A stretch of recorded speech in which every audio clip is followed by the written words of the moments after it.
Moléculas orgánicas. Buenas. Muchachos, hoy día trabajamos lo que es ácidos nucleicos y vamos a hablar básicamente del ADN y del ARN. Dentro de las moléculas orgánicas, los ácidos nucleicos son moléculas pentarias. ¿Por qué las llaman pentarias? Porque vamos a encontrar 5 elementos formando parte de su estructura. Vamos a encontrar carbono, hidrógeno, oxígeno, nitrógeno y fósforo. Formando parte de la estructura de estas moléculas, ¿de acuerdo? Las moléculas, los ácidos nucleicos están presentes en todos los seres vivos, y se conocen dos tipos principales, el ADN y el ARN. Ahora, hay una relación entre los ácidos nucleicos. El ADN da origen al ARN por un proceso llamado transcripción y el ARN da origen a una proteína por el proceso llamado traducción. ¿De acuerdo? Entonces, el ADN da origen al ARN y el ARN da origen a una proteína. Ahora, los ácidos nucleicos fueron descubiertos en el año de 1869 por Miescher. ¿De acuerdo? Y recién en 1953, Watson y Crick plantearon la estructura química, ¿de acuerdo? De esta estructura, de esta molécula. Plantearon su estructura química y la función.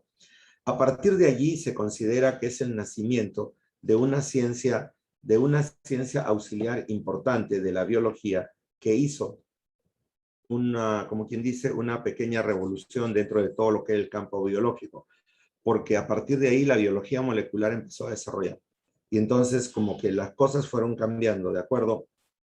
Y las cosas fueron básicamente modificándose, básicamente. Y actualmente la biología molecular es una de las ramas más importantes de la biología, ¿de acuerdo? Es una de las más importantes de la biología. Tanto que es la que está viendo ahorita todo lo que es función básica de los seres vivos. Y actualmente todo está básicamente relacionado con esa función de los ácidos nucleicos. Vamos. Los ácidos nucleicos tienen 3 funciones importantes. Controlan la reproducción celular, controlan la síntesis de proteínas y son los encargados de transmitir los caracteres hereditarios, ¿de acuerdo? Son los encargados de transmitir los caracteres hereditarios. Ahora, el asunto es este. De todo lo que están viendo allí, lo más importante es la síntesis de proteínas. ¿Por qué? Porque a partir de una proteína, tú puedes cambiar y modificar una gran cantidad de funciones. Recuerda que las proteínas tienen diferentes funciones y sobre todo funciones a nivel funcional. Son proteínas enzimáticas, son proteínas hormonales y son proteínas estructurales. Entonces, imagínate tú qué pasaría si tú sintetizas una enzima para una determinada reacción. Entonces la reacción se va a dar de una manera adecuada. Pero ¿qué pasaría si no se da esa reacción? Si no se presenta esa reacción. Entonces, imagínate, tendríamos una deficiencia y produciría ciertas anormalidades. ¿De acuerdo? Ahora, otro dato importante que me gustaría que ustedes recuerden es: nosotros somos básicamente la expresión de este ácido nucleico. Cuando nosotros nos formamos, se une el óvulo con el espermatozoide, ¿de acuerdo? La unión del óvulo con el espermatozoide forma un huevo cigoto, pero lo que tienen que pensar es, ¿qué trajo el espermatozoide? Trajo el ADN de papá. ¿Qué trajo el óvulo? El ADN de mamá. Cuando se unen, los dos ADN se mezclan y generan el ADN que te da origen a ti, que dio origen a ti, ¿de acuerdo? Ahora, a partir de ese ADN, esa célula, ese huevo o cigoto empezó a funcionar y empezó a dividirse. Primero fueron 2 células, 4 células, 8 células, 16 células, 32. Se generó la mórula, la blástula, la gástrula. Y a partir de la gástrula, ustedes conocen que se generan las 3 capas germinativas que dan origen a los 4 tipos de tejidos que forman parte de tu estructura. Y a partir de esos 4 tipos de tejidos se empiezan a originar los órganos y después los sistemas y luego el cuerpo y luego el individuo completo. Imagínate, una sola célula dio origen a un cuerpo completo con todas las estructuras completas. Huesos, músculos, órganos, sistema nervioso, ¿de acuerdo? Ahora, todo eso ha seguido funcionando y ha seguido haciendo que tu cuerpo trabaje adecuadamente. Tú ahorita estás funcionando y tu cuerpo funciona y sigues creciendo y sigues metabolizando porque el ADN que están dentro de tus células son las que se van a encargar de hacer eso. El ADN que está en tus células se encarga de hacer eso. Entonces, eso es lo importante.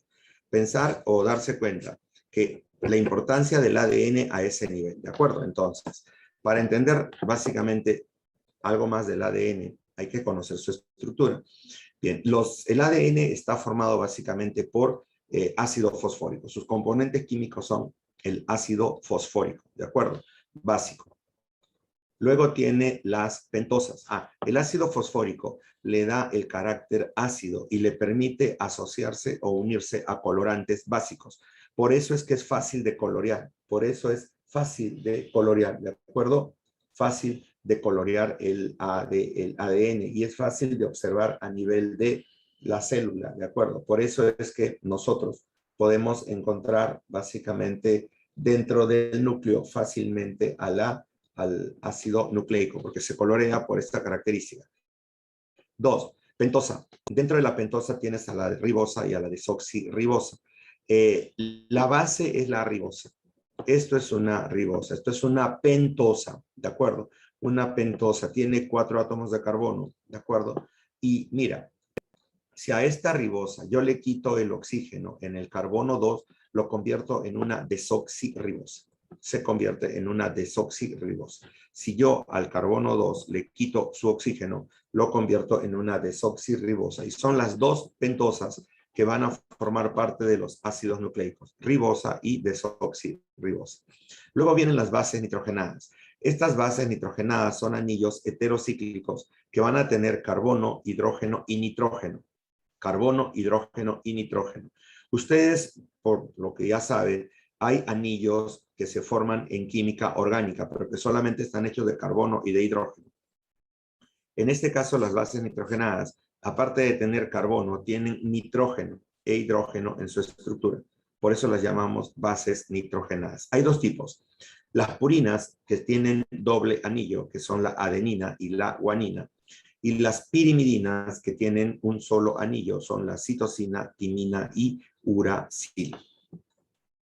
Estructuralmente, esta es la forma como se enumeran a los componentes del anillo, ¿de acuerdo? Mira, en la purina, mira la forma de numeración, ¿de acuerdo? Y en las pirimidinas, mira su forma de numeración. Muchas veces te lo planteo, porque cuando te hablan de la estructura de los ácidos nucleicos, te dicen la unión, y generalmente las bases nitrogenadas se unen a las pentosas, ya sea por el carbono 9 o por el carbono 1.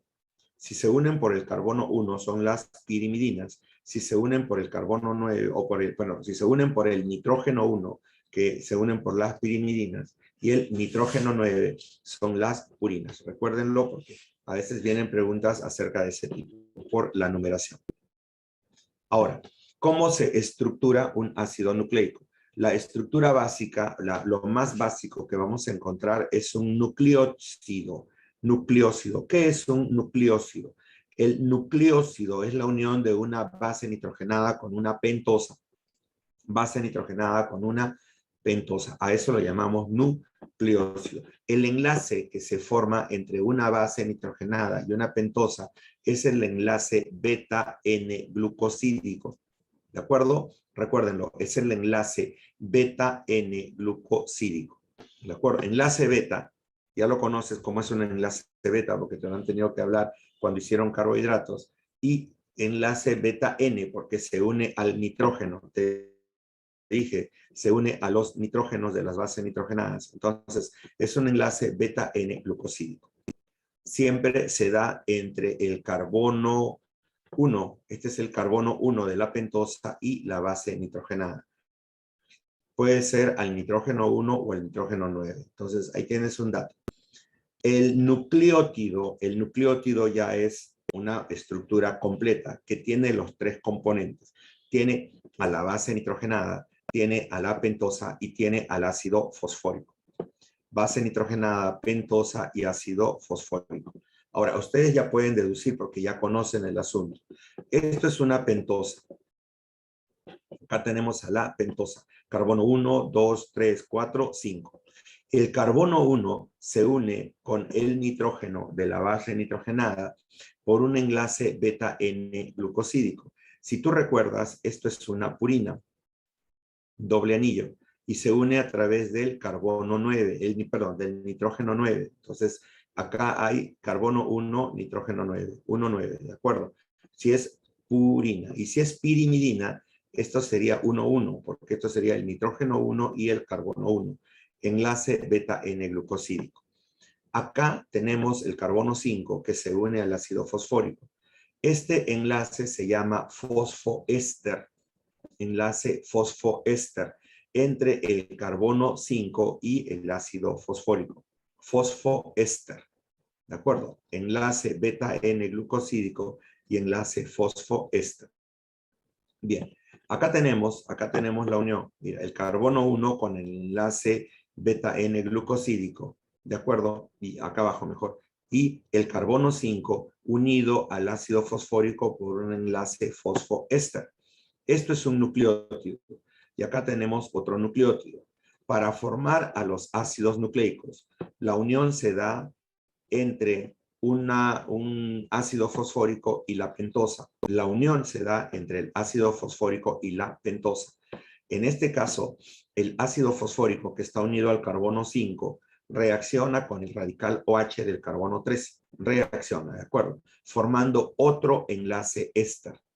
Ya teníamos un enlace éster, acuérdate, esto era el enlace fosfoéster, y reacciona con el radical OH, libera una molécula de agua y genera otro enlace fosfoéster, ¿de acuerdo? Otro enlace fosfoéster.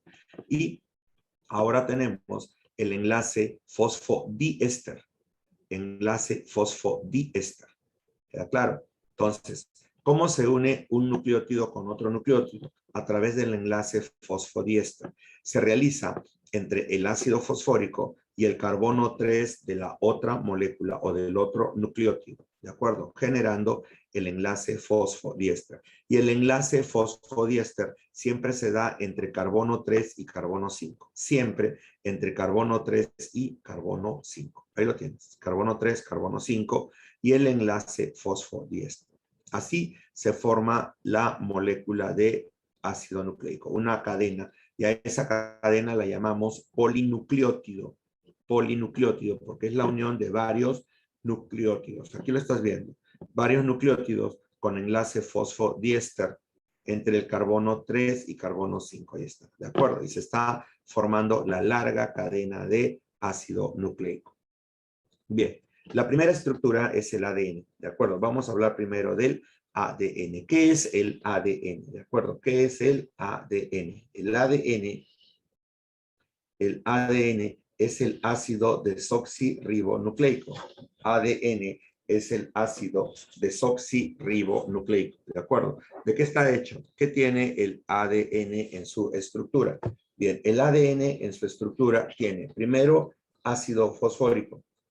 Primero, ácido fosfórico, ¿de acuerdo? Lo primero que vamos a encontrar es el ácido fosfórico, ¿de acuerdo? Muy bien.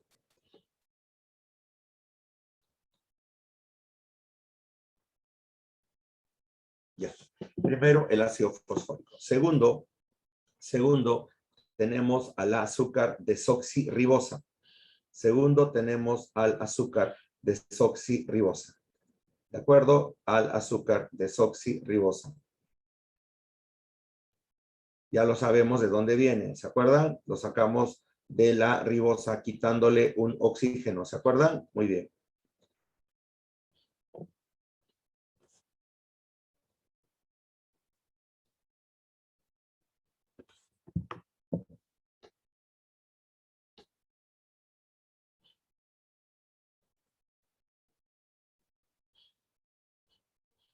¿De acuerdo? Y tenemos a las bases nitrogenadas. Bases nitrogenadas, ¿de acuerdo?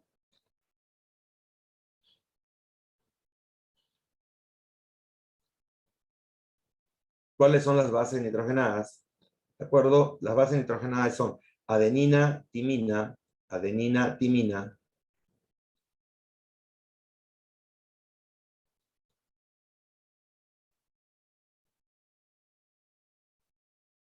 citosina, guanina. Adenina, timina, citosina, guanina. ¿De acuerdo? Ahora, muchachos. El ácido nucleico, el ADN, ¿de acuerdo? El ADN.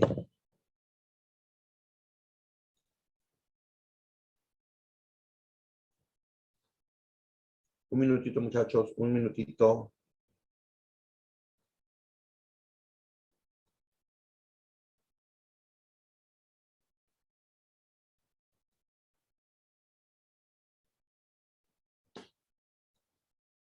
Bien, aquí vamos. Disculpen, ¿de acuerdo? Bien, aquí está. El ADN tiene como estructura principal el ácido fosfórico, ¿de acuerdo? Luego tiene al ADN, que ya lo conocemos, y a las 4 bases nitrogenadas, adenina, timina, citosina y guanina, ¿de acuerdo? Muy bien. Ahora, el ADN, ¿de acuerdo? El ADN está formado por dos cadenas antiparalelas, ¿de acuerdo?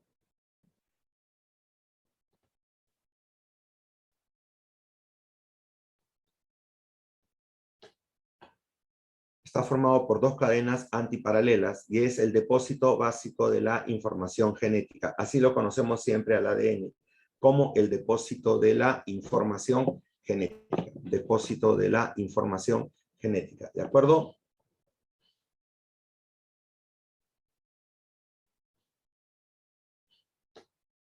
Ahora, esto es lo que ocurre.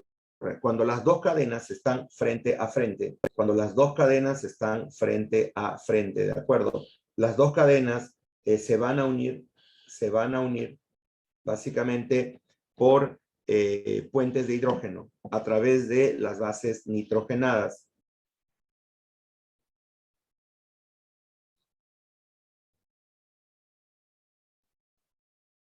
A través de las bases nitrogenadas. Siempre la adenina se une con la timina a través de dos puentes y la citosina se une con la guanina a través de tres puentes. ¿De acuerdo? Lo estamos viendo acá. La adenina con la timina y la guanina con la citosina. Dos puentes entre adenina, timina y tres puentes entre guanina y citosina. ¿De acuerdo? Bien. Esta es la estructura real del ADN. El ADN tiene dos cadenas de polinucleótidos antiparalelas. ¿Dónde se ve el antiparalelo? Se lo ve acá. Estás viendo acá que va de carbono 3 a carbono 5, carbono 3, carbono 5, carbono 3, carbono 5. Esto ya te lo conté porque esto es el enlace fosfodiéster. Ahora, mira acá. Ahora la pentosa se ha invertido. Ahora tenemos de carbono 5 a carbono 3, carbono 5 a carbono 3, carbono 5 a carbono 3. Por eso dicen son antiparalelas. Una va de 3 a 5 y la otra va de 5 a 3. Y estas dos cadenas se unen a través de las bases nitrogenadas, formando pares de bases, unidos por puentes de hidrógeno. Aquí están los puentes de hidrógeno. Entre adenina y timina, dos puentes. Entre guanina y citosina, tres puentes. Ya te lo expliqué. Esta es la estructura. Esta es la estructura. La unidad estructural, acuérdate, siempre es un nucleótido que está formado por una base nitrogenada, está formada por una pentosa y un ácido fosfórico. Y acá tenemos la estructura de la cadena. Ahora, si lo observas bien, lo que estamos viendo en este caso es básicamente una escalera, parece una escalera. Los lados de la escalera y los pasos de la escalera, ¿de acuerdo? Ahora, lo único que te voy a pedir es que tú empieces a atornillar esta escalera. Coge la base, coge la parte de abajo de la escalera y empieza a atornillarla hacia la derecha. Y lo que vas a formar, si tú te pones a pensar en forma mental, lo que vas a formar es esto. Esto es lo que vas a formar, la doble hélice.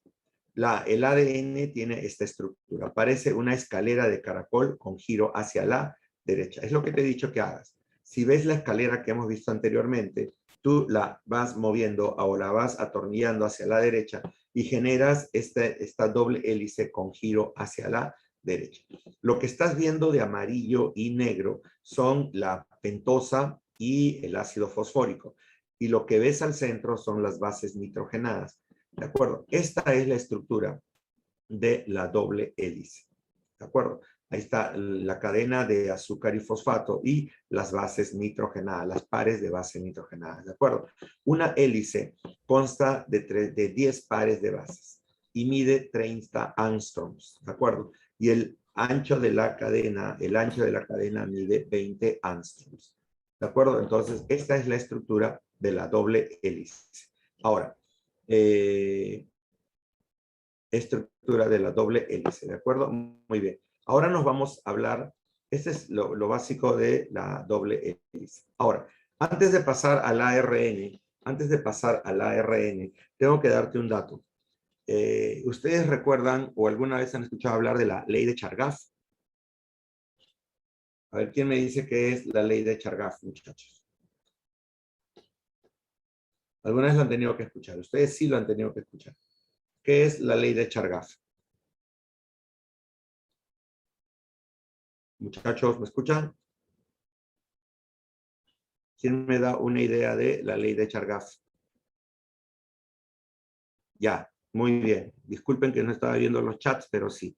La ley de Chargaff dice que la cantidad de adeninas siempre es igual a la cantidad de timinas y que la cantidad de guaninas siempre es igual a la cantidad de citosinas. Por favor, la ley de Chargaff solamente se cumple para el ADN, porque es la única que tiene la doble cadena, ¿de acuerdo? Entonces, la ley de Chargaff dice que la cantidad de adeninas siempre es igual a la cantidad de timinas y la cantidad de guaninas siempre es igual a la cantidad de citosinas. Eso no lo vayan a cambiar, por favor, ¿de acuerdo? Cualquier consulta que tengan acerca de las cantidades de adenina, timina y guanina, citosina, cualquiera, ustedes la van a poder desarrollar porque saben que básicamente tenemos la misma cantidad. A ver, escúchame. ¿Qué pasaría si yo te digo, mira, te doy un problema y te digo, tengo el 18% de guanina en esta molécula de ADN. Tengo el 18% de guanina en esta cadena de ADN. A ver, ¿me podrían hallar ustedes el porcentaje de citosina y de timina? Perdón, el porcentaje de adenina y timina. Si yo te digo, tengo el 18% de guanina, ¿de acuerdo? ¿Me podrían hallar el porcentaje de los demás? A ver, muchachos. Hay 32% de adenina. Ya, yo tengo 18% de guanina. Ya tengo 18% de guanina, ¿de acuerdo? Muy bien. ¿Cuánto tendría de citosina? 18%. 18%. ¿Cuánto tendría de adenina? 32%. 32%. ¿Y de timina? 32%. 32%. ¿De acuerdo? Muy bien. Entonces, ya conocen, ya manejan. Esa es la famosa ley de Chargaff, que la vamos a encontrar básicamente solo en el ADN. El ARN no lo vamos a encontrar. ¿Por qué? Porque el ARN es lo que vamos a ver ahorita. El ARN es una molécula lineal formada por una sola cadena. ¿De acuerdo? Lo que tenemos en este caso, en el ARN, su estructura tiene ácido fosfórico, tiene una pentosa llamada ribosa y sus bases nitrogenadas son adenina, uracilo, citosina y guanina. Adenina, uracilo, citosina y guanina. ¿De acuerdo? Presenta una sola cadena de polinucleótidos. Una sola cadena de polinucleótidos. ¿De acuerdo?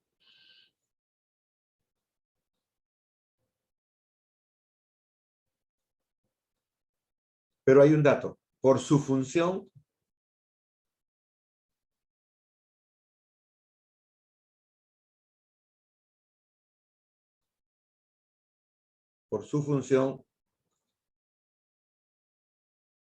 tenemos ¿cuántos tipos de ARN?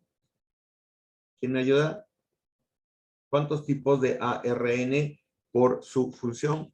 Nosotros vamos a conocer 3 tipos de ARN por su función, 3 tipos básicos, ¿de acuerdo? ¿Cuáles son estos 3 tipos básicos? Primero, el ARN mensajero, que es una cadena lineal, que está llevando el código genético, ¿de acuerdo? El ARN mensajero se ha formado a partir del ADN y está llevando la información en codones. ¿Qué es un codón? Un codón es la unión de 3 bases nitrogenadas. Estas 3 bases nitrogenadas están codificando a un aminoácido. Acá tenemos otro codón que codifica a otro aminoácido y otro codón que codifica a otro aminoácido. Entonces, es lo que nosotros encontramos en el ARN, una molécula lineal que lleva el código genético escrito en forma de codones. Un codón está formado por 3 bases nitrogenadas que dan origen o representan a un aminoácido. ¿De dónde sacamos esta información? Del ADN. El ADN da origen al ARN mensajero. Bien, el otro es el ARN ribosomal. Este ARN ribosomal, ¿de acuerdo? Es una cadena de ADN que se une a proteínas y forma una estructura globosa o una estructura compacta, dando origen a una organela que nosotros encontramos dentro de la célula, y esa organela la llamamos ribosoma. ¿De acuerdo? El ARN ribosomal, su función es formar la estructura del ribosoma. Es un ARN estructural. ¿De acuerdo? Forma al ribosoma. Y el último es el ARN de transferencia. Este ARN de transferencia da la apariencia, bueno, le dan el nombre de que tiene la apariencia de una hoja de trébol. Hoja de trébol. ¿Qué significa eso? Que tiene 3 bucles en su estructura. 3 bucles en su estructura. O sea, es una cadena donde el ARN como que se une, ¿de acuerdo? Como que se une. Es una cadena larga que se va uniendo y va asociando sus bases nitrogenadas, pero genera bucles o genera espacios abiertos, y por eso le dicen que tiene la apariencia de trébol. Por un extremo, por el extremo 3', vamos a encontrar el aminoácido, ¿de acuerdo? En el extremo 3' de la cadena encuentras al aminoácido unido a ese lado. Y en el otro lado, en el otro extremo, no, bueno, no en el otro extremo, sino en uno de los bucles vas a encontrar el anticodón. El anticodón, ¿de acuerdo? Entonces, este anticodón es un conjunto de 3 bases nitrogenadas que reconoce al codón. El anticodón reconoce al codón.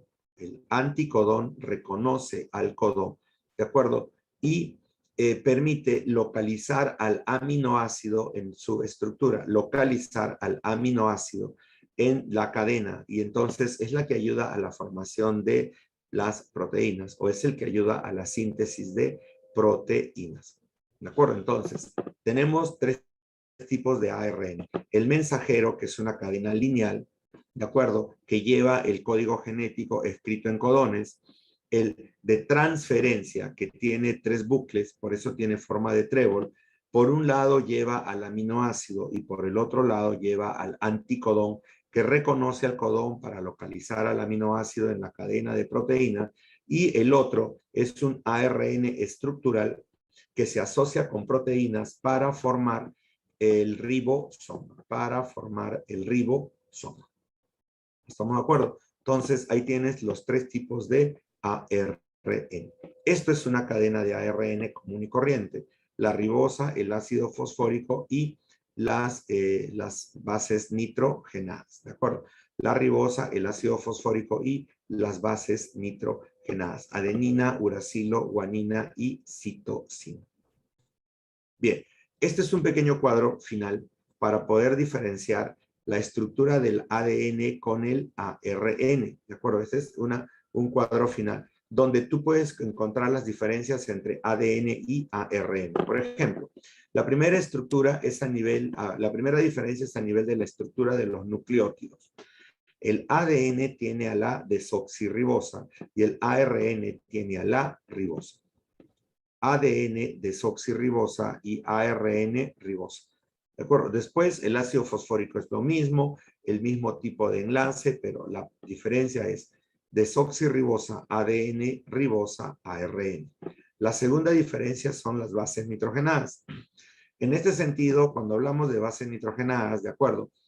La única diferencia es el ADN tiene timina y el ARN tiene uracilo. ADN tiene timina y el ARN tiene uracil. Es la única diferencia. Después las otras bases son iguales. Adenina, citosina y guanina son iguales. Pero donde veas timina, allá, esto es ADN. Donde veas uracilo, esto es ARN. La otra diferencia es en el número de cadenas. El ADN está formado por dos cadenas de polinucleótidos antiparalelas. Dos cadenas de polinucleótidos antiparalelas. ¿De acuerdo? Tenemos una cadena que va de 3 a 5, que ya te la conté, y una cadena que va de 5 a 3. ¿De acuerdo? Ya te dije por qué. Una de 3 a 5 y la otra de 5 a 3. En cambio, el ARN está formado por una sola cadena, una sola cadena, que va de 5 a 3. Siempre va una sola cadena que va de 5 a 3. ¿De acuerdo? Entonces, ya tenemos la diferencia entre ADN y ARN. ¿De acuerdo? Tenemos dos cadenas y ya sabemos las diferencias más importantes entre ADN y ARN. Eso era lo que teníamos que hablar acerca de ácidos nucleicos. Ya tienen los datos, ya con esto vamos a dejar de compartir esta parte, ¿de acuerdo? Y ahora sí vamos a entrar a hablar del tema que nos corresponde ahora. Hoy día, ¿qué nos corresponde hablar, muchachos? A ver, ¿quién me lo dice? ¿De qué trató hoy día?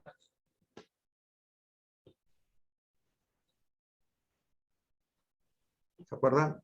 ¿Qué les llegó hoy día para trabajar, muchachos?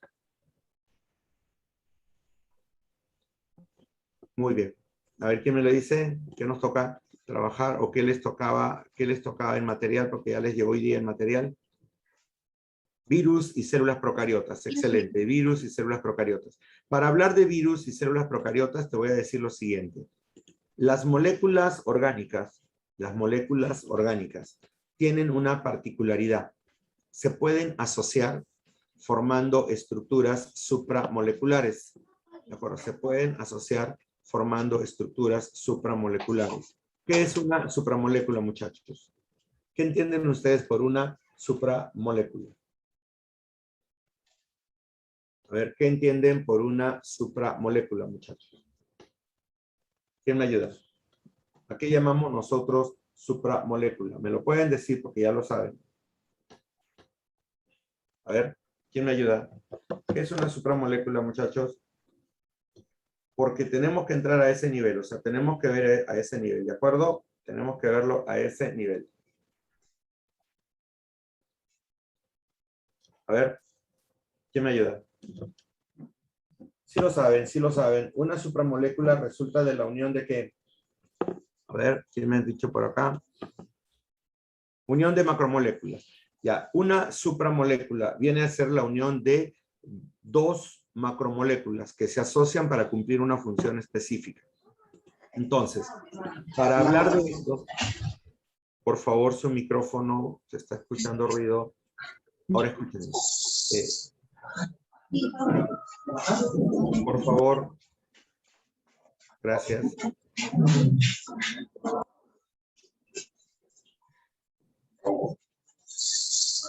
Apaguen su micrófono, por favor. Gracias. Bien. Dentro de lo que es la organización molecular, ¿de acuerdo? Dentro de lo que es la organización molecular, la idea es que hay estructuras supramoleculares que poco a poco fueron organizándose para dar origen a la célula como nosotros lo conocemos. Pero entre las supramoléculas y la célula aparece una estructura biológicamente importante. Pero hay que entender un dato. Es biológicamente importante, pero no es un ser vivo. No es un ser vivo. ¿Y por qué no es un ser vivo? Porque ustedes ya más o menos deben tener la idea. Díganme cuáles son las 3 características que identifican a un ser vivo. A ver, ¿quién me dice? ¿Cuáles son las 3 características que identifican a un ser vivo? Sí me lo pueden decir. Y no me digan que no se acuerdan porque sí lo han hecho. ¿Cuáles son las 3 características que identifican a un ser vivo? Adaptación, Metabolismo. reproducción y metabolismo. Metabolismo, Metabolismo, producción. reproducción y Adaptación. Adaptación. otra. Irritabilidad. Irritabilidad, pero ya, no es irritabilidad directamente, es metabolismo, reproducción y relación.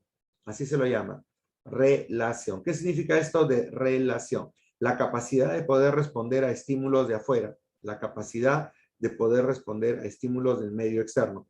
Y dependiendo de cómo respondamos, ¿de acuerdo? Vamos a tener dos tipos de respuesta: irritabilidad y adaptación. ¿De acuerdo?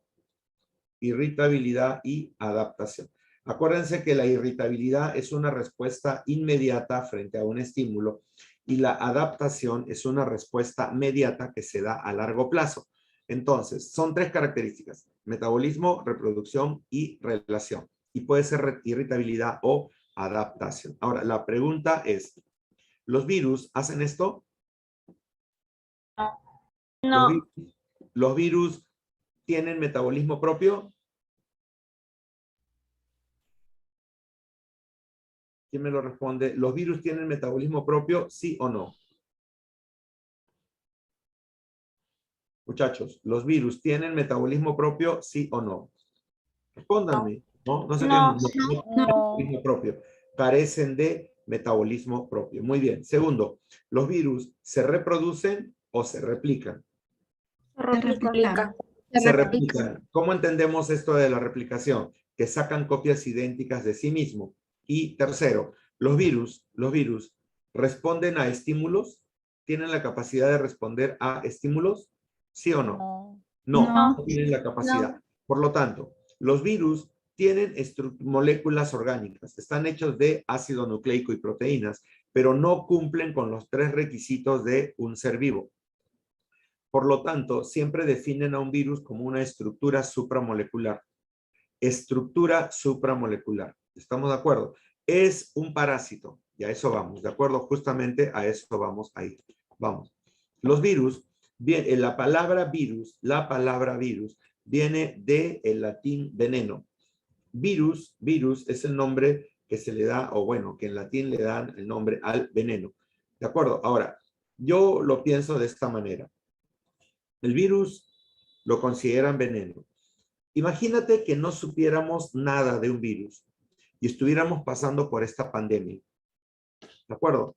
De repente van personas a tu casa, te visitan, están contigo, conversan, están en la casa, comparten.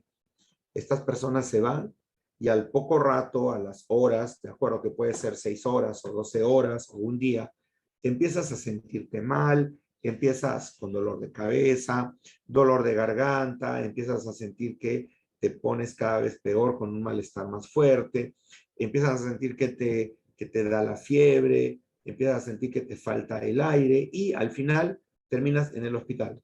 Y de repente al final hasta mueres. ¿De acuerdo? Hasta mueres. Entonces, ¿tú qué podrías pensar? ¿Qué podrías pensar si no conocieras de los virus? Y piensa como si estuviéramos en el inicio de todo este proceso. Pensaríamos que es un veneno o algo que han traído esas personas que han venido a tu casa y te han visitado y que lo han dejado y que te ha causado este daño y que te ha causado esta muerte. Entonces, por eso es que en un primer momento se consideraban a los virus venenos, porque se contagiaban así, sin que sean perceptibles, no se veían, no se sabían qué era. ¿De acuerdo? Entonces, por eso le dieron el nombre inicial de veneno. Segundo, los virus tienen como elemento genético ARN o ADN, que estoy diciendo O, ARN o ADN, ¿de acuerdo? Nunca los dos. Los virus necesitan de la célula para replicarse. Los virus necesitan obligatoriamente de una célula para replicarse. Y fuera de una célula están totalmente inactivos. Fuera de la célula se consideran totalmente inactivos. No son células, ¿de acuerdo? No son células. Son agentes que causan enfermedades que miden muy poquito, de 30 a 300 nanómetros. Recuerda que el nanómetro es la millonésima parte del milímetro.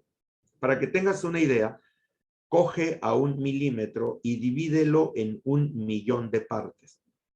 ¿De acuerdo? 1.000.000 de partes. Cada una de estas partes es el nanómetro. ¿Entiendes? Es la millonésima parte del milímetro. Pequeñísimo totalmente.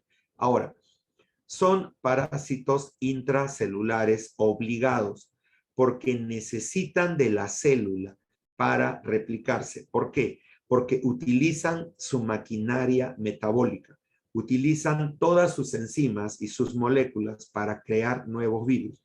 El virus en realidad no tiene nada, solamente tiene ADN o ARN y una cubierta de proteínas, pero no tiene nada más. No tiene nada más, ¿de acuerdo? Entonces, todo lo que necesita para funcionar, ¿de acuerdo? Lo tiene en la célula, ¿de acuerdo? No puede él producir ni sintetizar nada porque todo lo tiene en la célula, ¿de acuerdo? Ahora, los virus infectan a todo tipo de células. Célula que ven al frente la van a infectar. O sea, los virus son básicamente, esa es su especialidad, infectar células. Para eso están para meterse dentro de la célula. Por eso se considera que son las estructuras, no está bien dicho organismos, son las estructuras más numerosas de la Tierra. No deberíamos llamarlos organismos, deberíamos llamarlos las estructuras más numerosas en la Tierra. Ahora, aquí está. Un virus está formado por un ácido nucleico, que puede ser ADN o ARN, ¿de acuerdo? Y está recubierto por una cápsula llamada cápside proteica. Esta cápside generalmente tiene forma geométrica o de cilindro, ¿de acuerdo? Forma geométrica o de cilindro. Y el tamaño de un virus es básicamente la millonésima parte del milímetro, lo que te comenté, la millonésima parte del milímetro, y solamente puede ser visto a través de un microscopio electrónico. Los microscopios ópticos comunes y corrientes no nos permiten observar a estas estructuras. Muy bien. Empezamos por la composición química de un virus. Lo primero que te voy a decir es que un virus está hecho de una molécula de ADN, ¿de acuerdo? O ARN. Una sola molécula, nunca las dos. Ahora, esta molécula de ADN es suficiente para dar origen a nuevos virus. O sea, trae todo el código, trae toda la información necesaria para poder dar origen a nuevos virus. ¿De acuerdo? Trae toda la información necesaria para poder dar origen a nuevos virus. Ahora, este ADN o ARN o este ácido nucleico, para llamarlo en general, es el genoma viral. Y este genoma puede ser de cadena sencilla o doble, puede ser circular o lineal, o puede estar segmentada o entera. Y esto es el criterio que muchas veces utilizan en biología para clasificar a los virus. Es una forma también de clasificación viral. La segunda estructura es la cápside. La cápside es la estructura que rodea al ácido nucleico, ¿de acuerdo? O al genoma viral. Bien, está formado por unidades llamadas capsómeros que se ensamblan y dan origen a diferentes formas con diferentes simetrías. Por ejemplo, el virus 1 y 2 que están viendo ahí son icosaédricos. El virus 3 es un virus complejo, mira, tiene una mayor cantidad de estructuras. El virus 4 es helicoidal, mira cómo los bloques se van uniendo. Y el virus 5 es un virus icosaédrico, pero que tiene una envoltura externa. Ahorita vamos a hablar de él. Dentro de los virus complejos, que es el que tenemos que mencionar un poquito más, los virus complejos son virus que tienen estructuras adicionales. Tienen la cápside, formando la cabeza, que envuelve al genoma, que es lo que está localizado dentro, ¿de acuerdo? Muy bien. Ahora, esta cabeza, con este genoma, ¿de acuerdo? Cabeza y genoma, tiene una estructura larga, que es una cola, que es una cadena proteica, ¿de acuerdo? Tiene una placa basal y tiene fibras que son enzimas. Al lado estás viendo la microfotografía de este virus. Estos virus no son cualquier virus, son virus que atacan única y exclusivamente a bacterias. Por eso los llamamos bacteriófagos, ¿de acuerdo? Son los bacteriófagos. Acá tienes una microfotografía de este virus. Así se lo observa a través del microscopio electrónico. Y acá lo vemos atacando a una bacteria. Mira, todos los bacteriófagos caen sobre la bacteria, pero solamente uno ha logrado inyectar su ácido nucleico. Y dentro empieza la replicación del virus, dando origen a nuevos virus. Al final, la bacteria explota, muere, liberando a todos los virus hacia el medio externo. Muy bien. Ahora, ¿y qué es la envoltura? La envoltura, ¿de acuerdo? Es una capa membranosa que rodea al virus. ¿De acuerdo? Es una capa membranosa que le está rodeando. Pero es una membrana, en realidad es una membrana. Pero esta membrana está formada de manera mixta. ¿Qué significa esto de manera mixta? Te cuento. En primer lugar, una membrana está formada por lípidos y proteínas, ¿ya? Entonces, los lípidos son los que forman parte de la célula. O sea, los lípidos de esta membrana son de la célula. La célula aporta sus lípidos, ¿de acuerdo? Pero las proteínas vienen del virus. Es como quien dice, tú me das la estructura lipídica, pero yo pongo las proteínas para identificarme. Claro, tú sabes que las proteínas están codificadas en el ácido nucleico viral. Entonces, el virus sintetiza estas proteínas y las coloca en la membrana y hace que esta membrana o esta cubierta o esta envoltura sea ya como de una manera personalizada, se podría decir. Entonces, esta envoltura está personalizada para este tipo de virus. Otro virus tiene otra envoltura y también está personalizada para él porque él ha sintetizado sus propias proteínas. Entonces, ¿qué es lo que te quiero decir con esto? Si alguna vez te preguntan, ¿cómo puedo diferenciar una envoltura de otra? Porque tú podrías decir, ah, ya, está bien. Todos los virus, ¿de acuerdo? Tú podrías decirme, todos los virus, ¿de acuerdo? Todos los virus pueden tener envoltura. ¿Y cómo sé que esta envoltura pertenece a un virus o pertenece al otro? O todas las envolturas son iguales, porque tú podrías preguntarme eso. Tú podrías decirme, profe, si todos tienen envoltura, entonces las envolturas son iguales. Entonces yo te estoy respondiendo, no, las envolturas no son iguales. Los lípidos pertenecen a las membranas normales de cualquier célula, pero las proteínas son las que los hacen diferentes. Entonces, como quien dice, las proteínas personalizan la membrana y hacen que esta membrana sea específica para cada virus. ¿Entiendes? Eso es lo que quiero mencionar. Y además de las proteínas, muchachos, además, aparecen unas glucoproteínas que son carbohidratos que están asociadas a estas proteínas de membrana que actúan como marcadores.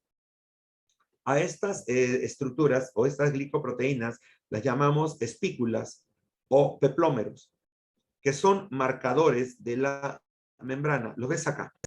Tú estás viendo, mira el esquema primero, mira el esquema. Estás viendo al virus adentro.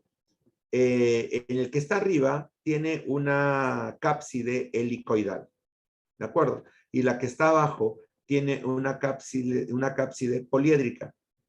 Y dentro de esta cápside encontramos a los ácidos nucleicos. Entonces, acá tenemos al virus. Pero este virus tiene envoltura. Esta envoltura está creada por estos lípidos y proteínas que ya te comenté, pero además tienen estos marcadores hacia afuera que los llamamos spikes, peplómeros o espículas. Spikes, peplómeros o espículas, ¿de acuerdo? Esa es la particularidad. Entonces, estas espículas o peplómeros son básicamente marcadores que identifican y que hacen que los virus puedan reconocer células. Y eso es una de las características de lo que encontramos en, por ejemplo, en el coronavirus. El coronavirus tiene estos peplómeros que mutaron, en realidad mutaron. ¿Y qué dieron?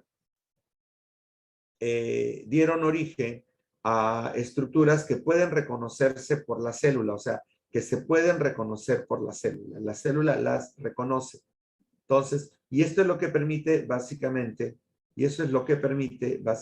que el virus o el coronavirus infecte al humano. porque habían coronavirus que infectaban a otros organismos, ¿de acuerdo? A otros organismos animales, pero ahora ya puede infectar al humano por esa mutación que se ha dado. ¿Estamos de acuerdo? Entonces, mírenlo, las espículas spikes o peplómeros que están sobre la membrana son glucoproteínas o glicoproteínas, ¿de acuerdo? Que actúan como receptores específicos.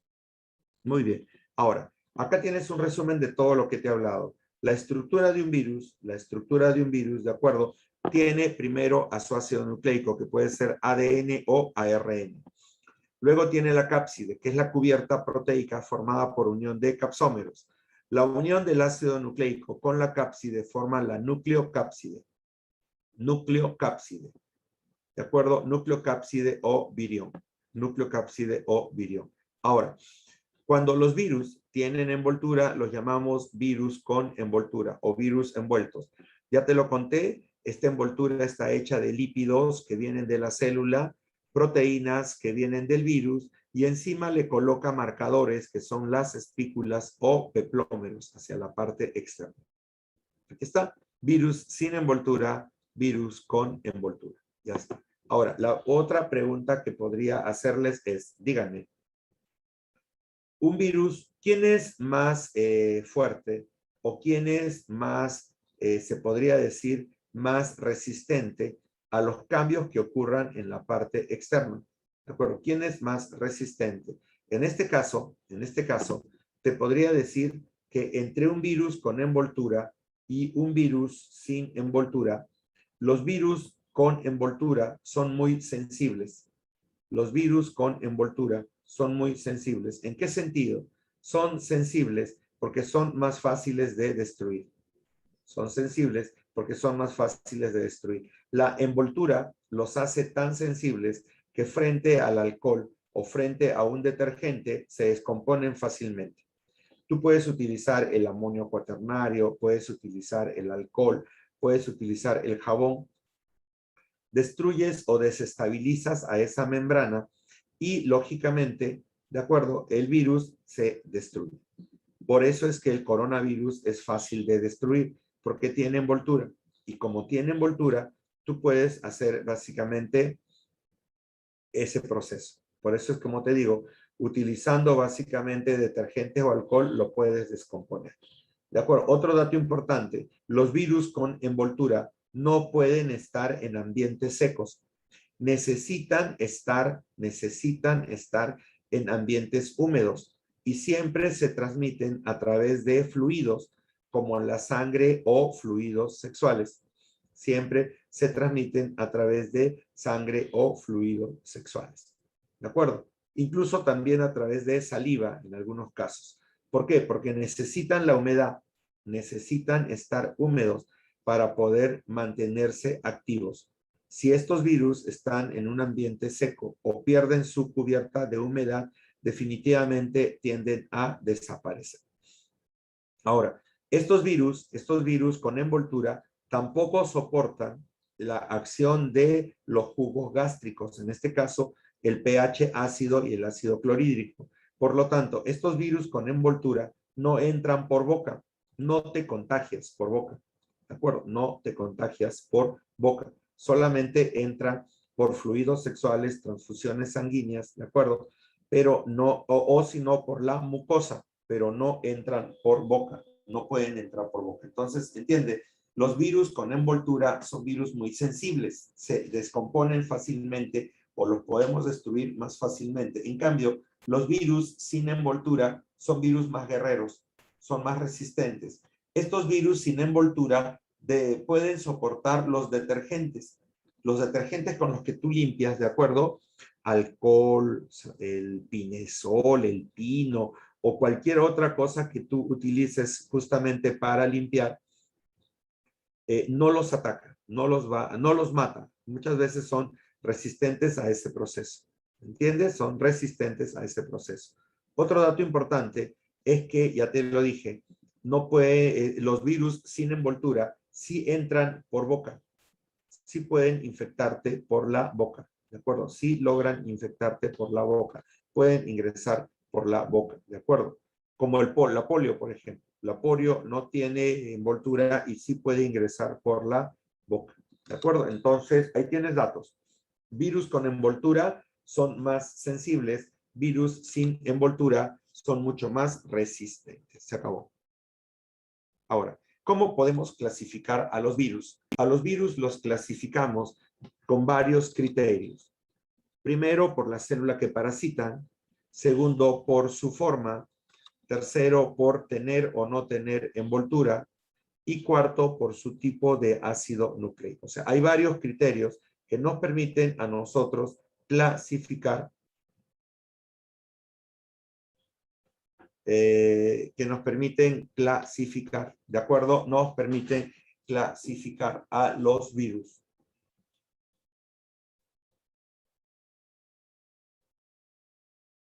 ¿De acuerdo? Nos permiten clasificar a los virus. Bien, empezamos con esto. Por ejemplo, primero por las células que van a infectar. O sea, ¿a qué tipo de células van a infectar? Se les llama zoófagos si atacan a animales. Se les llama fitófagos si atacan a plantas. Se los llama micófagos si atacan a hongos. Y se les llama bacteriófagos si atacan a las bacterias. ¿De acuerdo? Entonces, ahí tienes zoófagos, fitófagos, micófagos y bacteriófagos. Ahora, acá tienes una comparación interesante con respecto a la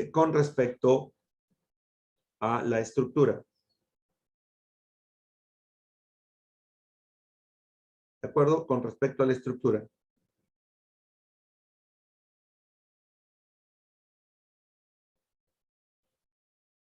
¿De acuerdo? Bien.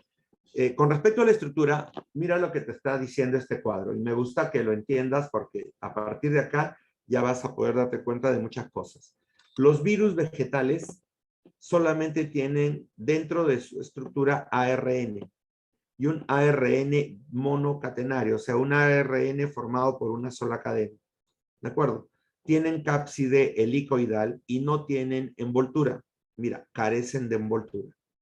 Los bacteriófagos son virus que tienen ADN bicatenario.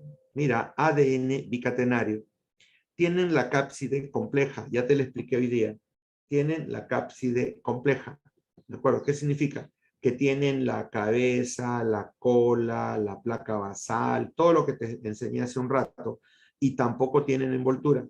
Pero los virus animales, los virus que atacan a animales, pueden tener cualquiera de los dos tipos de ácido nucleico, ARN o ADN. Generalmente sus cápsides son icosaédricas, ya lo sabes, icosaédricas, y la mayoría tienen envoltura, la mayoría tienen envoltura. Entonces, mira, esto ya te está dando datos interesantes. Los bacteriófagos nunca tienen envoltura, tienen cápside compleja y solamente tienen ADN.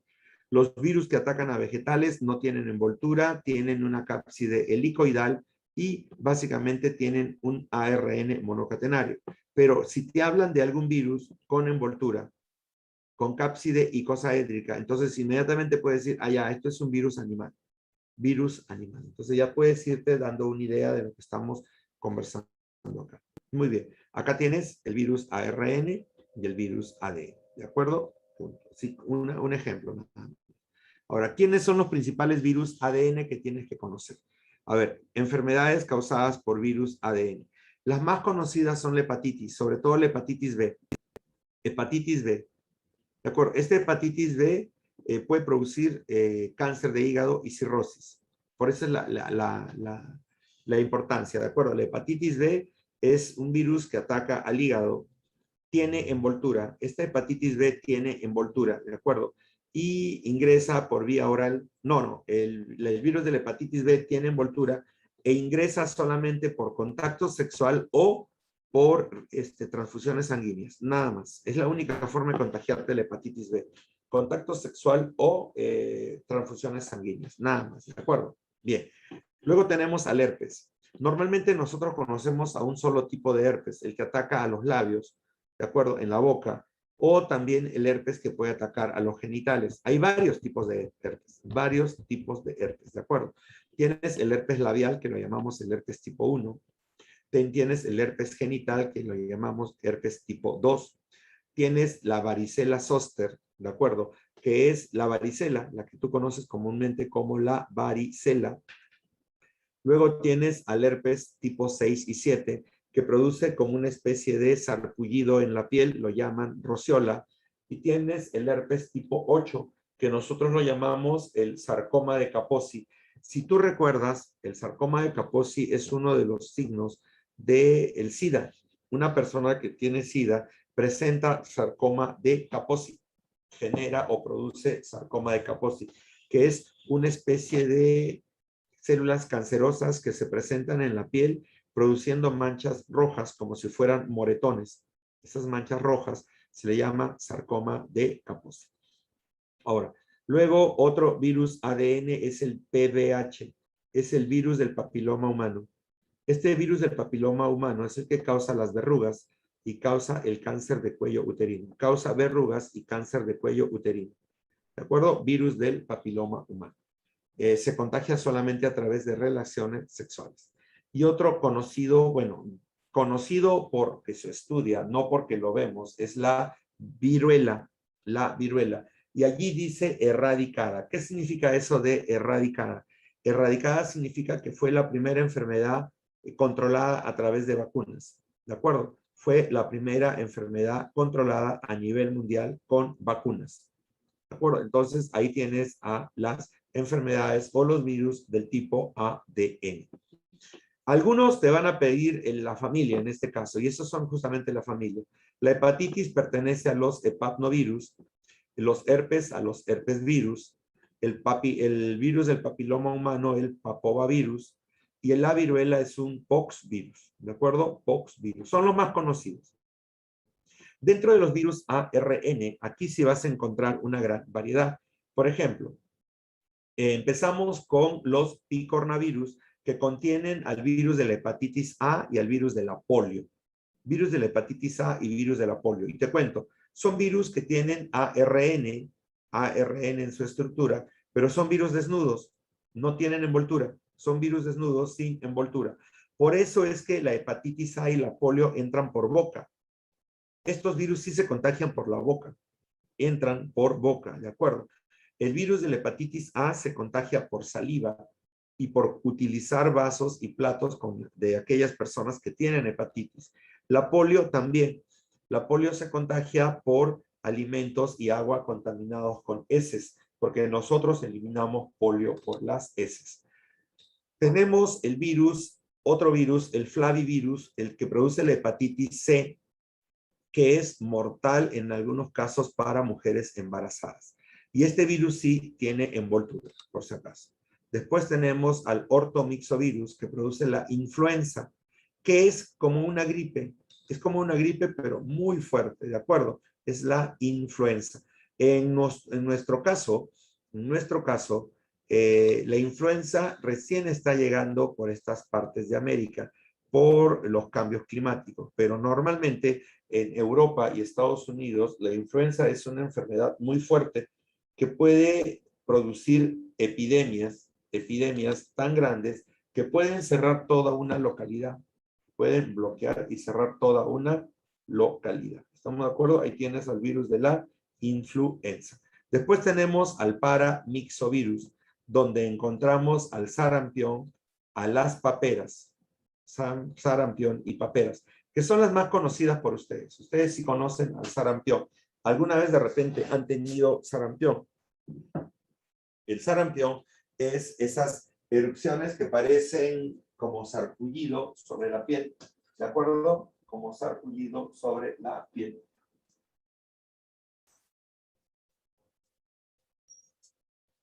Ahora, el sarampión es una enfermedad generalmente infantil, pero puede dar en adultos si es que no lo has tenido antes, ¿de acuerdo? Puede dar en adultos, ¿de acuerdo? Si es que no lo has tenido antes. Ahora, otro dato importante, el sarampión no es mortal, a no ser que se complique con problemas respiratorios, que sí es ahí sí es un problema, ¿de acuerdo? Porque puede causar neumonías en la persona. Ahora, la parotiditis es la que causa básicamente paperas, las paperas. Parotiditis causa las paperas. ingresa por vía oral, ¿de acuerdo? Y básicamente te inflama las glándulas parótidas. Glándulas parótidas. Son esas glándulas salivales que tenemos justo debajo de la oreja. Justo debajo de la oreja. ¿Estamos de acuerdo? Ahora, las paperas, ¿de acuerdo? En niños es benigna, o sea, no causa gran problema. Te inflama la glándula, te duele algo la garganta, 2 o 3 días, pasó. ¿De acuerdo? Pero en adolescentes, jóvenes y adultos sí hay que tener cuidado, sobre todo en los hombres. ¿Por qué? Porque las paperas pueden inflamar los testículos, causando esterilidad. Las paperas pueden inflamar testículos, causando esterilidad. Tengan cuidado con eso, ¿de acuerdo? Si no han tenido paperas a la edad que ustedes tienen ahorita, sí deben tener mucho cuidado. ¿De acuerdo? Mucho cuidado. ¿De acuerdo? Entonces, ahí tienen. Otro es el rhabdovirus, que contiene al virus de la rabia, que ya lo conocen. Ataca o se produce por la mordedura de animales que tengan esta infección. Y lo más peligroso es que el virus de la rabia ataca al cerebro. Ataca al cerebro, ataca las neuronas. Mata neuronas. Eso es lo más peligroso. ¿De acuerdo? Bien. El togavirus es la rubiola. La rubiola es como un sarampión. La rubiola es como un sarampión. En niños es benigno. El único problema con la rubiola es que se ataca a mujeres gestantes. Si la rubiola ataca a mujeres gestantes, ahí es donde viene el problema. ¿Por qué? Porque las mujeres gestantes pueden tener problemas en el desarrollo del embrión y la rubiola detiene el desarrollo del feto, causando malformaciones congénitas que pueden ser de manera mortal para el feto. O sea, no lo dejan desarrollarse completamente. La rubiola puede generar niños cíclopes, niños sin cráneo, niños sin esternón, puede generar niños sin brazos, sin piernas, ciegos, sordos, mudos, porque está atacando a diferentes partes del desarrollo embrionario. ¿De acuerdo? Y el retrovirus, los retrovirus, el que contenemos o el que contiene el virus del VIH, que es el virus de, básicamente, el virus del SIDA, ¿de acuerdo? VIH, el nombre del virus es VIH y la infección que produce, o sea, la alteración que produce, lo llamamos SIDA, ¿de acuerdo? Entonces, ahí tienen los virus ADN y virus ARN. Acá tienen una lista adicional donde consideramos al coronavirus, ¿de acuerdo? Que inicialmente se consideraba como un resfriado común, pero que ahora ha mutado y se ha generado una especie diferente. Acá tenemos al ébola. El ébola es un filovirus que es el ébola que produce una fiebre hemorrágica. El ébola apareció casi en la misma época que el SIDA, pero al ébola sí lo pudieron controlar. ¿Por qué? Porque el ébola pudo dar signos y síntomas que nosotros podríamos reconocer. Una persona con ébola moría a los 2 o 3 días con hemorragias. En cambio, una persona con SIDA no presentaba signos ni síntomas hasta mínimo pasado 3 años, donde las personas empezaban a presentar problemas a nivel del sistema inmune y recién se daban cuenta de lo que estaba pasando. Imagínate. Entonces, por eso es que uno fue reconocido más rápido que el otro. ¿De acuerdo? Muy bien. Ahora, tenemos, bueno, ya te había hablado de la hepatitis, te había hablado de la influenza que produce la gripe, te había hablado de la hepatitis A y del polio, ya te lo hablé. Te hablé del sarampión, te hablé de las paperas, te hablé del VIH y te hablé de la rubiola. Solamente faltaba completar coronavirus y ébola, ¿de acuerdo? El coronavirus y el ébola. Muy bien. Ahora, aquí tenemos diferentes formas y tamaños de virus, dependiendo de sus cápsides. Si se dan cuenta, si observan, por favor, si se dan cuenta, ¿de acuerdo? Miren el tamaño. Miren el tamaño. Los virus más pequeños serían el número 5, que son los parvovirus, ¿de acuerdo? Y el virus más grande sería el 12, que es el VIH, el virus del SIDA, ¿de acuerdo? Y miren las diferentes formas dependiendo de la cápside. Muy bien. Ahora, muchachos. Ahora, esta clasificación es más médica que biológica, porque determina el tipo de virus dependiendo de a quién está atacando o dónde está atacando. Lo llamamos dermotrópico, ¿de acuerdo?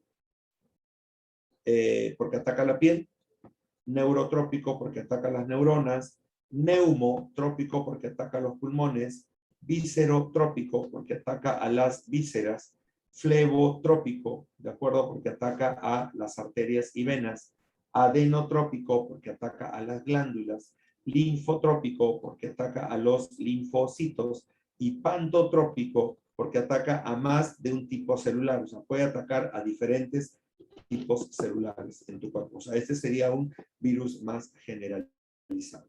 Ahora, ¿por dónde se transmiten generalmente? De acuerdo, por sus vías de transmisión. Por ejemplo, los virus que ingresan por vía respiratoria son la gripe, el sarampión, las paperas y la parainfluenza. Los que entran por vía digestiva, el poliovirus y la hepatitis A, ya te lo había contado. Los que entran por contacto directo, hepatitis B, herpes, rubiola, la viruela, que es el postvirus, ¿de acuerdo? Y el VIH, que también entra por esa vía. Por mordedura, la rabia y el arbovirus. Y por picadura de insectos, el dengue, la fiebre amarilla, el chikungunya y el Zika, ¿de acuerdo? Entonces son virus que se transmiten por picaduras de artrópodos. Acá tienes por las vías de transmisión. Ahora, ¿cómo se replica un virus? Los virus se replican, escúchenme bien, los virus se replican básicamente mediante dos procesos. Hay un ciclo lítico y un ciclo lisogénico. ¿Qué significa esto de ciclo lítico y ciclo lisogénico? El ciclo lítico es aquel en el cual el virus se replica dentro de la célula, pero, ¿de acuerdo? Se replica, pero para salir, destruye a la célula, la rompe, hace que la célula se destruya y reviente, liberando virus, ¿de acuerdo? Destruye y libera virus, ¿de acuerdo? Muchachos, me dan un minutito, por favor. Solo un minutito, ¿de acuerdo?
Disculpen, muchachos, disculpen, ya estoy acá, disculpen.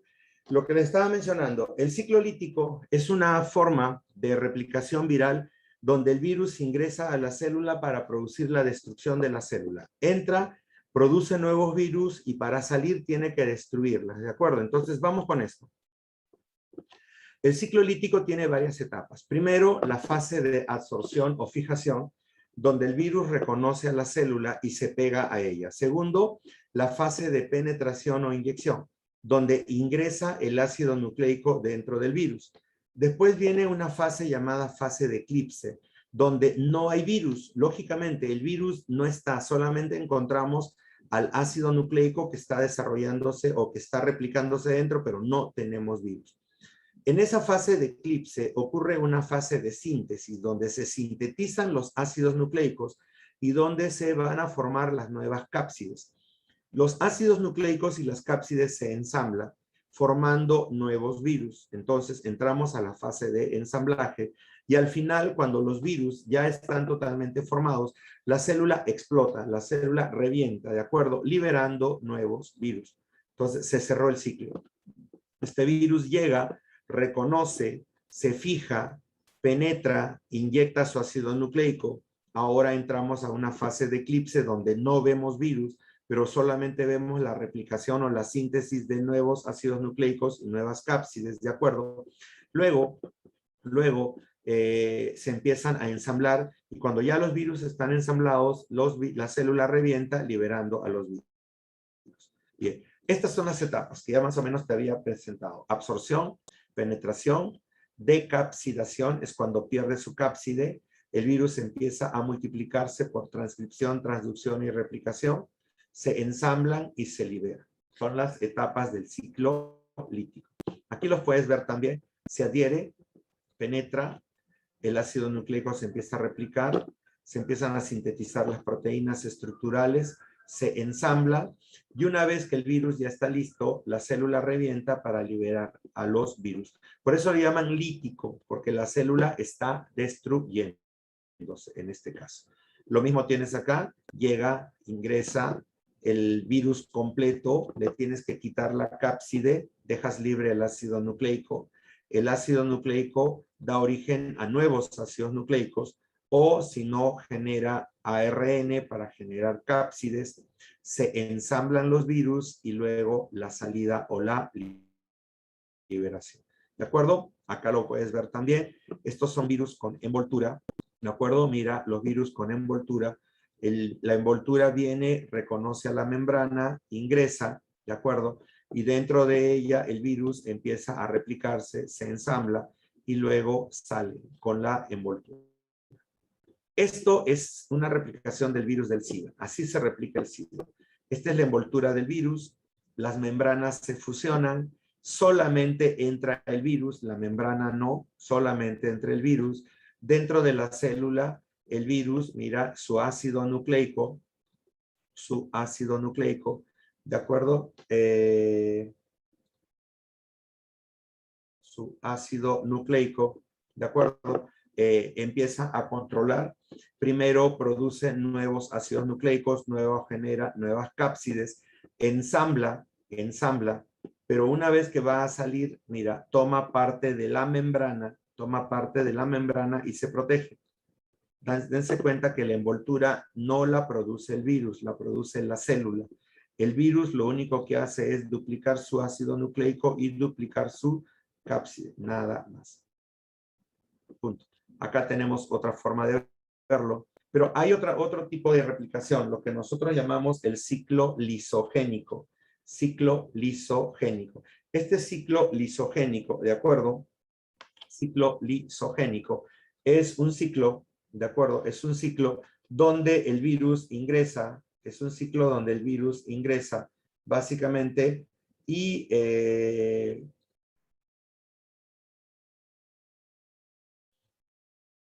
el virus entra, inyecta su ácido nucleico,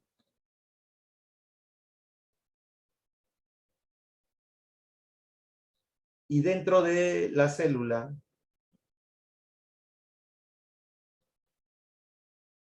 ¿de acuerdo? Y dentro de la célula da origen O sea, en vez de dar origen a nuevos virus,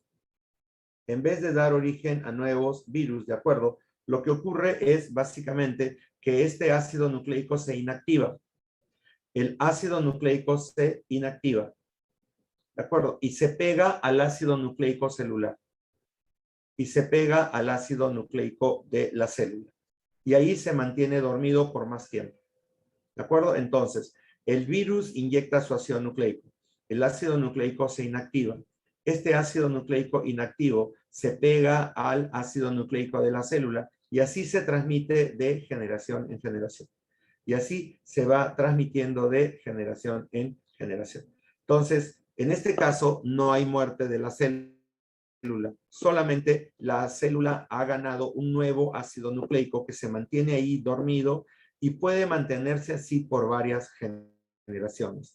El virus del SIDA hace eso. El virus del SIDA lo que hace es básicamente ingresar y en algunas personas se queda dormido y se queda inactivo, generando lo que nosotros llamamos las personas portadoras.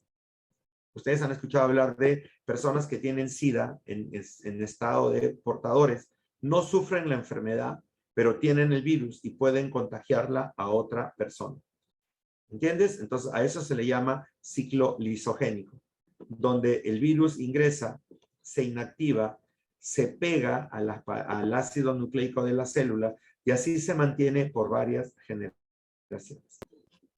¿De acuerdo? Esto es virus. Y esto es lo que nosotros hemos trabajado hoy día como virus. Un adicional es esto. ¿Qué es un prión? Los priones son proteínas que en un primer momento se consideraban virus, pero en realidad son proteínas. Estas proteínas, ¿de acuerdo? Estas proteínas lo que hacen es producir una alteración en las proteínas de las membranas, produciendo la muerte de la célula. Atacan principalmente a proteínas de membrana de las neuronas. Atacan básicamente a proteínas de neuronas, ¿de acuerdo? Desestabilizando la membrana y la neurona, lógicamente, muere. ¿De acuerdo? Se contagia directamente. Por ejemplo, este es el síndrome de la vaca loca, que se contagia directamente a través de la saliva. ¿De acuerdo? Esta saliva contamina al alimento. El alimento, la vaquita come a este virus. El virus entra por esas vías, puede llegar al músculo y se aloja en el músculo y después va hacia el cerebro. Y en el cerebro empieza a producir destrucción de neuronas y poco a poco el animalito va perdiendo funciones importantes y destruye al sistema nervioso. ¿De acuerdo? Destruye al sistema nervioso. ¿Cuáles son las principales enfermedades causadas por priones?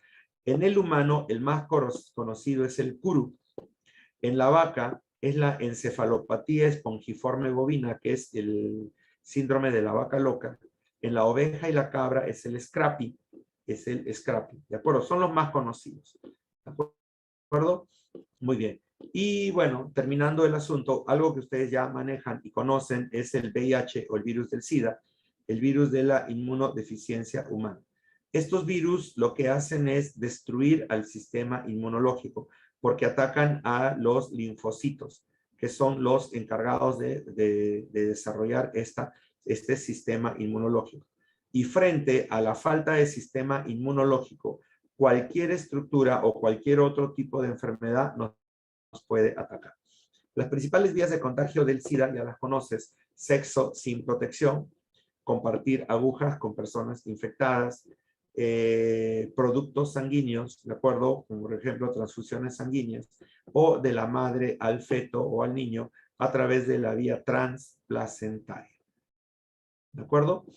Los principales síntomas: sistema nervioso central con dolor de cabeza, cansancio, neuropatías, linfonodos aumentados, o sea, esas inflamaciones de ganglios que podemos encontrarlas en el cuello y en las axilas.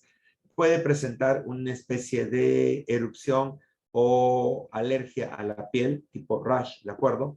Náuseas y vómitos, dolores musculares, el hígado y el vaso se hinchan, ¿de acuerdo? Y después de eso te puede venir hongos como cándida y úlceras a nivel de boca y faringitis. Son síntomas básicos que se pueden presentar. Este es el virus del SIDA. Si se dan cuenta, acá tiene el ácido nucleico y la cápside, y acá tienen la envoltura. En esta envoltura, muchachos, lo que nos llama la atención son los peplómeros, la GP120 y la GP41, que son las proteínas, o son las glucoproteínas, que le permiten al virus unirse o asociarse a la célula, proteínas de atraque y proteínas transmembranosas. Estas proteínas de atraque son las que reconocen a la célula que van a infectar.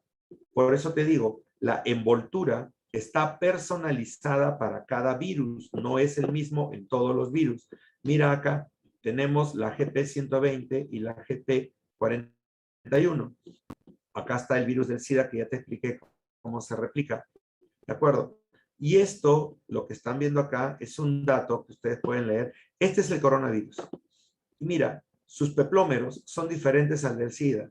Acá tienes la proteína S que permite el acople con la célula humana. Esta es la que ha mutado en realidad. Porque antes tenía una proteína que camuflaba al virus y lo permitía infectar. Tenía la proteína E que puede ayudar a infectar a otro tipo de células. Y una membrana glicoproteica, que es el envoltorio del material genético. Pero esta proteína S no la tenía, porque no permitía asociarse con las células humanas. Pero apareció la mutación y generó al virus del COVID, ¿de acuerdo? El COVID que nosotros conocemos. Bien, ahí tienen, muchachos, el dato, lo pueden revisar, pero eso es lo más importante con respecto a la estructura, porque es lo que te pueden preguntar. La estructura del virus y con respecto a sus espículas o spikes o peplómeros que ustedes deben conocer. Bien, muchachos, esto es virus. Hemos terminado hoy día la parte de virus y voy a dejar de compartir. ¿De acuerdo? Las diapositivas ya se las envió la Miss, ya las tienen ustedes. Así que hoy día hemos terminado nuestra clase de virus. ¿De acuerdo?